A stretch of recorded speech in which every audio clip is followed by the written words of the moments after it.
Hey, what's up, you guys? It's Shandice from Gigglezilla.com. And today we're going to talk about something near and dear to my heart, positive parenting. What it really looks like and how you can be gentle and yet firm with your kiddos. If you're new to this channel, welcome aboard. I talk about nannying, babysitting, childcare, and I also give parenting tips. So subscribe and come along for the journey.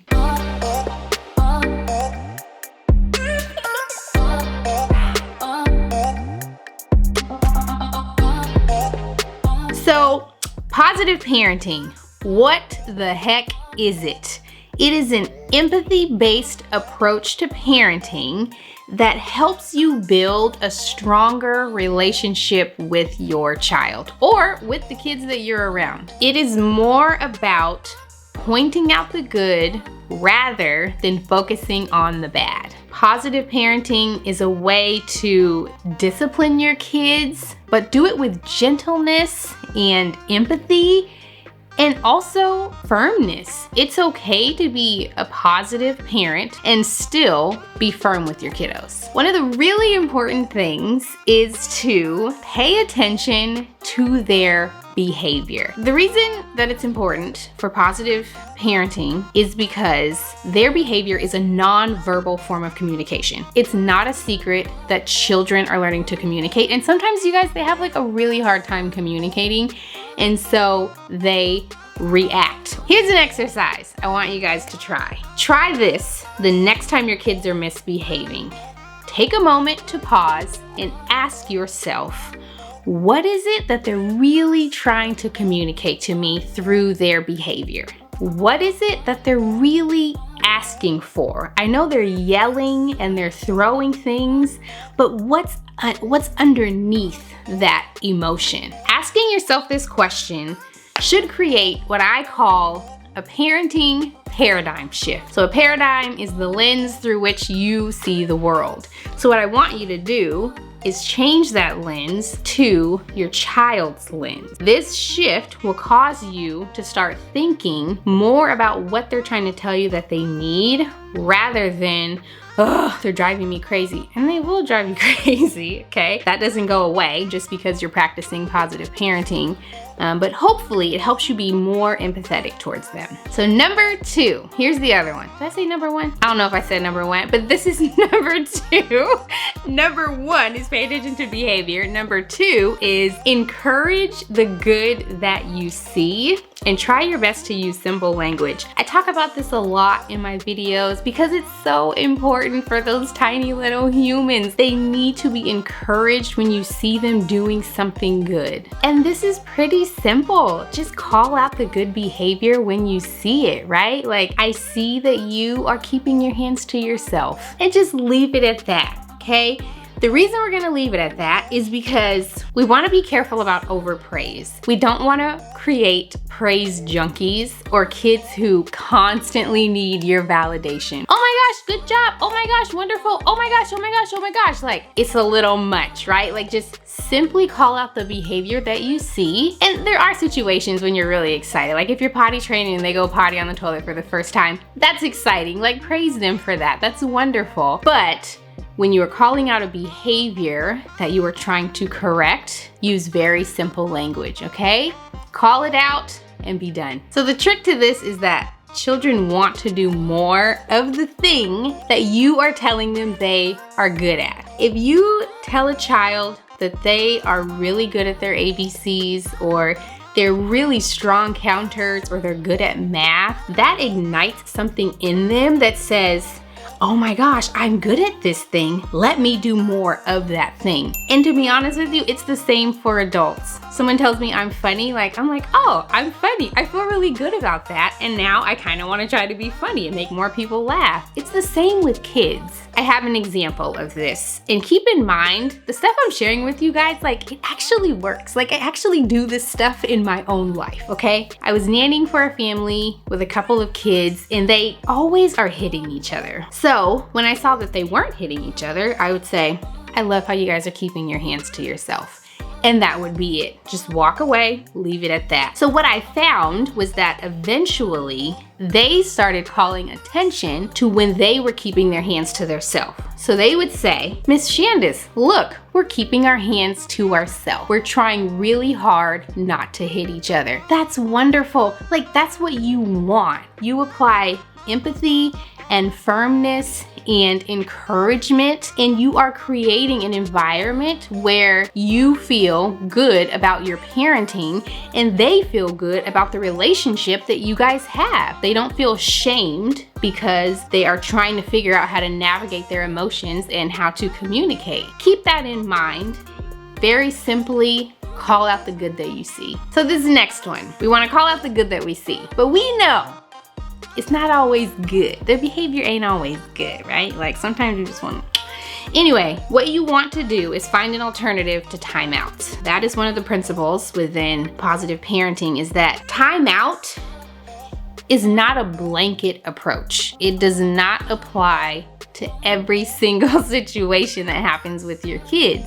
So find alternatives to that. There's a couple of things you can do. I'm a huge fan of redirecting. I just did a video on redirecting. We'll link to it so you guys can go and watch it. That's one alternative to timeouts. Another thing that I really love to do is time ins. So you create a space where they can go on their own if they feel like they need time to themselves. So timeout can sometimes be viewed as punitive or punishment. I don't think that's always the case, but I also don't think timeout goes for every situation. So a time in, you can put books in a corner or create a spot where they can snuggle with their blanket, or draw a picture, something where they can shift from the thing that they're not supposed to be doing to something a little more positive, but not shameful. And then eventually they will learn to self-regulate. And if they do something that you've asked them not to do, they may just go to that time in corner. Or they may say, I know I kicked my friend and I shouldn't have. Can we go play soccer? Because I really want to kick something. They will eventually learn to communicate the things that they need and to control those emotions.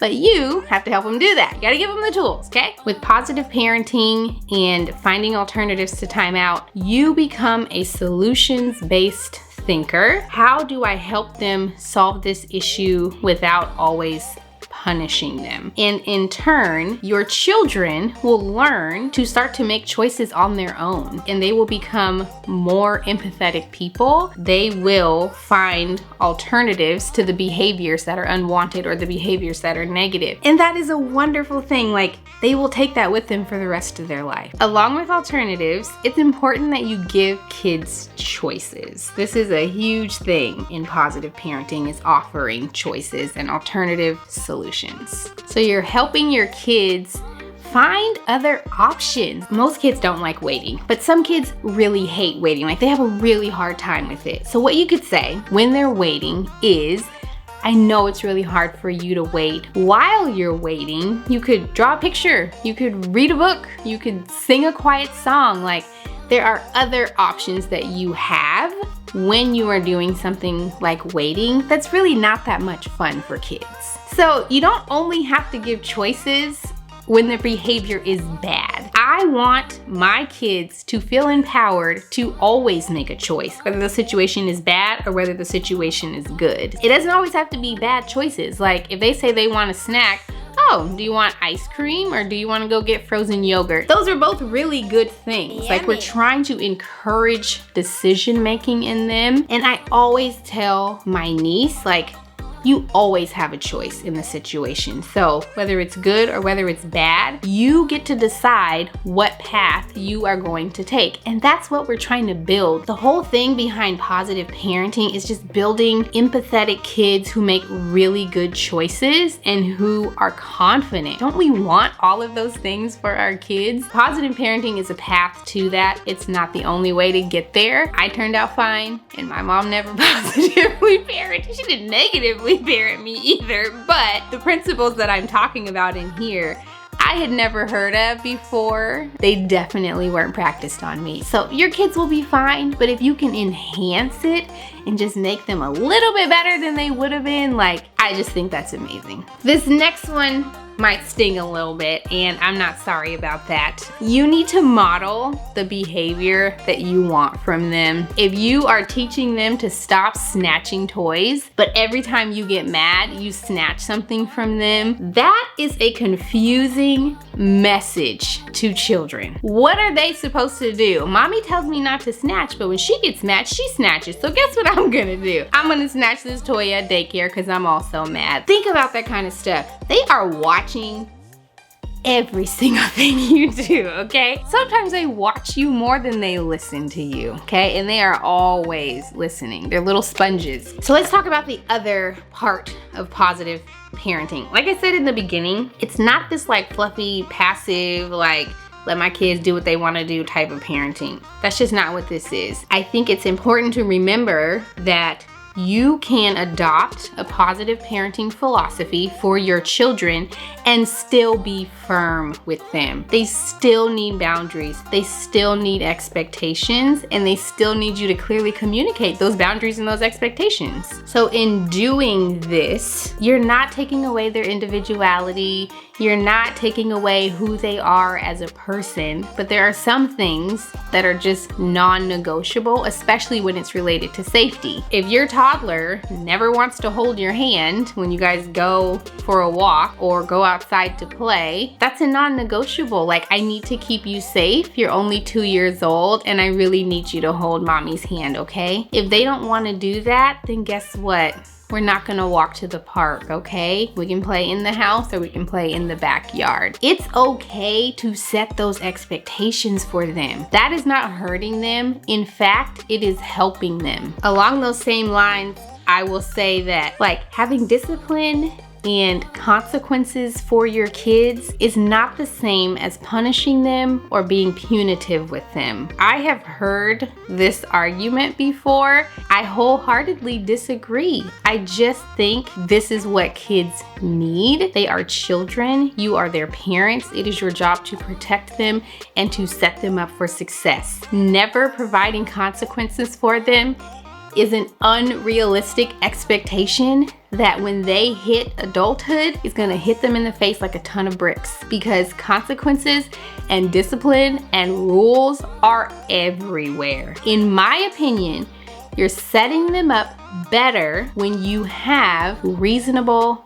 natural consequences and boundaries. There, I said it. Another thing I wanna say, which may not be within the positive parenting realm, but is very important if you are trying this new method of parenting. Teaching your kids to self-regulate and teaching them that it's okay to express unpleasant emotions. Sometimes adults and children alike feel like they need to hide their emotions, but if you can teach them it's okay to cry when you are sad or upset or when you are angry. Sometimes mommy cries when she's sad or when her feelings are hurt or something like that. It teaches them that it's okay to express things that aren't always pleasant. They don't always have to be this happy-go-lucky child, that they are human and so are you. And so you create this sort of safety zone for them. And I think that is something that's really important because they need that safety. They need to feel like they can let their guard down and just be comfortable around you.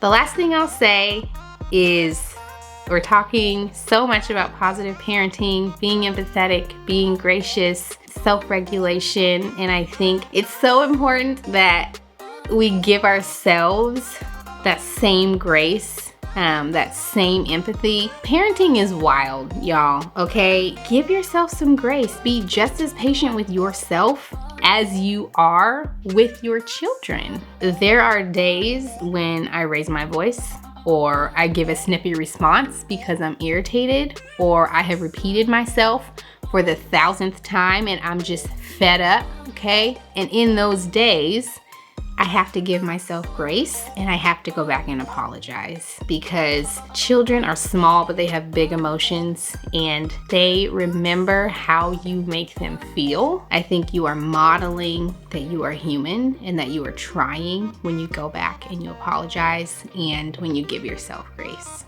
So do your best to positively parent and to love your kiddos and to love yourself. And if you found any value in this video at all, then subscribe to this channel.